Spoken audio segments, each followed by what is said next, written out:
Hi guys, my name is Nonima Dikela. Welcome to my YouTube channel. So today, I want us to talk about the hospitality that was offered to Gwabini by Mukhola shortly after threats were fired at him. Hayibo, hayibo nina guys, Mukhola, hayibo, hayibo. Can you believe it? Can you believe it?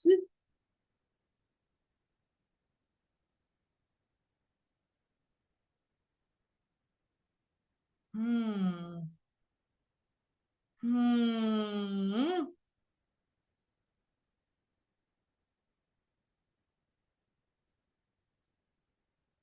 Anyway, guys, I'm just shocked. I was like, let me keep quiet and be like, wow, what a wow. So, in the sense of Meyiwa made a trial, a moment so shocking the courtroom froze. Because according to Sufiso Gwabini, after Sergeant Mukhola and Brigadier Gininda allegedly threatened him in the presence of Ubaloyi and Usibanda, state prosecutors. Don't forget that. Let that sink in. Baloyi and Sibanda were sitting there in that room. It was in their office when this happened. He even said, Ukwabini, those two says there are my witnesses. I was offered tea by Mukhola. Let that sink in. And this is after they had exchanged some hearty, hitting don't words there. And then she offers him tea. Seriously? And Ukwabini was like, and the phone. He got up and left her like, no, drink your tea. I'm not interested. No, thank you, ma'am. I want it. I don't want it. I don't want it. Don't want the tea. No, thanks. Mukhola then calmly turned around and offered him tea. Yes, tea. Ugwabini, they threatened me. They said I must talk. After that, she brought me tea. Mukhola, Mamfundisi, girly. They claimed to stand the defense, electrify the gallery, and added a bizarre twist on to an already explosive testimony because wa Ugabini, I, Jehovah.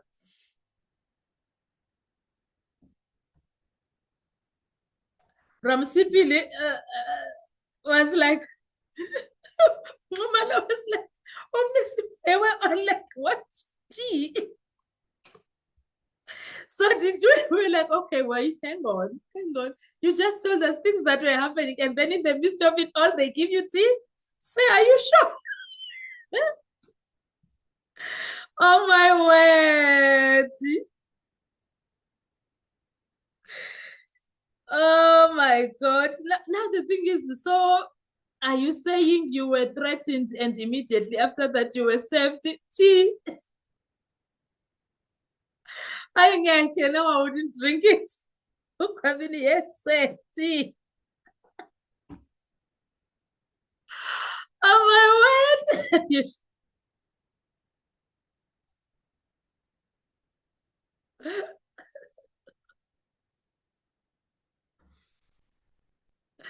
Oh my God. I don't know whether this was as this is something that the defense lawyers are supposed to pounce and argue that this was more evidence of coercion, intimidation, and questionable police conduct because wow.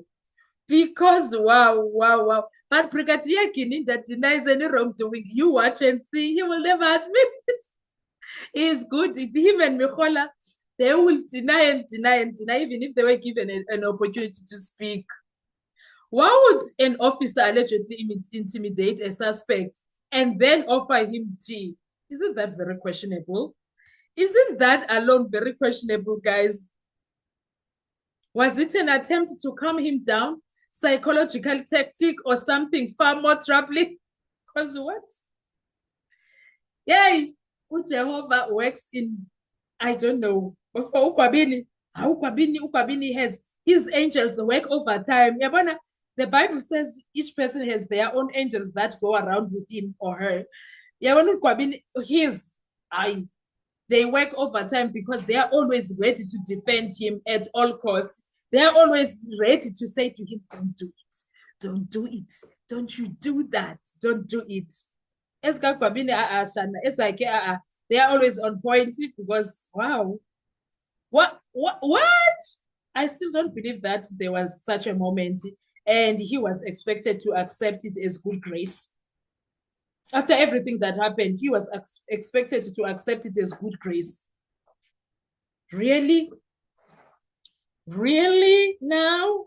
After everything? No, guys. No, no, no, no, no, no, no, no. Hell no.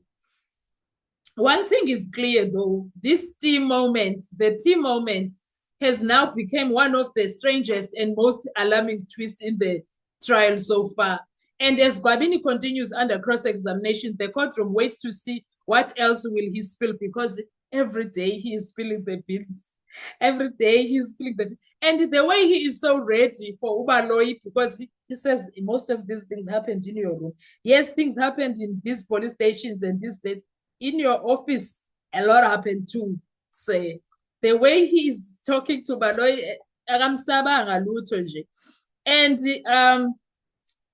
the statement war, and it's only getting started because now we're going to arguments and we don't know what's going to come out of that. We also don't know how, after it's accepted, if it will be accepted for Baloyi to use it, what's going to come out of that statement. Will it make or break the state case?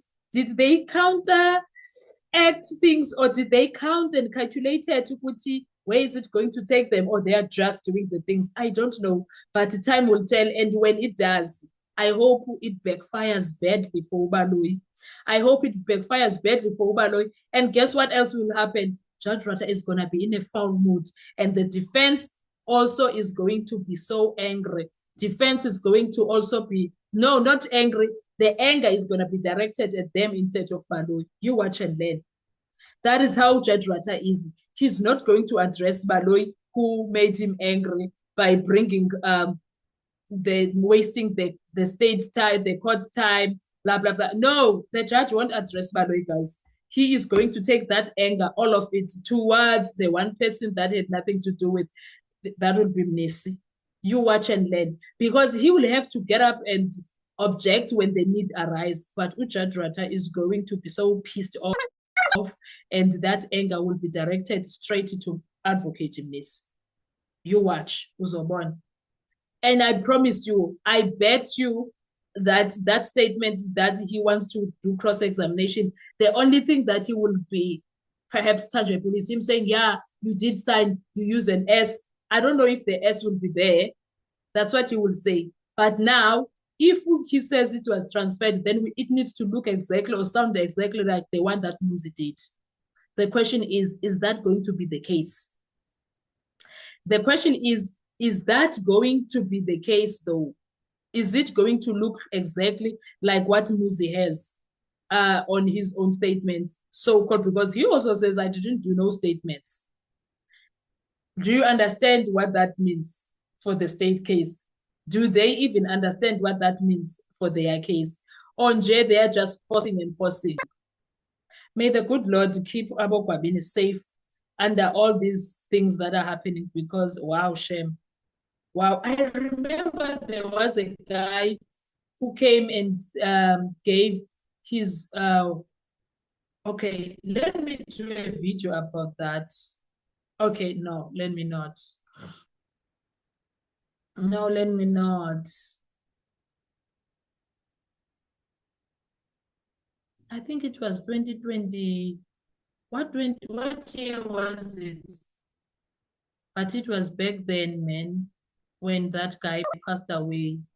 Was it 2023 when he went to court? I think later in 2023, he passed away. Apparently, he was shot. So imagine if such things happen, okay? What's going to happen? Because he was done giving evidence, and no, we don't know. Yeah, ne? Anyway, guys, thank you so much. I will see you on our next video. Just wanted you to understand and see what is happening in the courtroom of Judge Rata. We want to hear your views on the comment section. Please go through it, watch the video up until the end. Thank you so much. I really appreciate you. Bye-bye.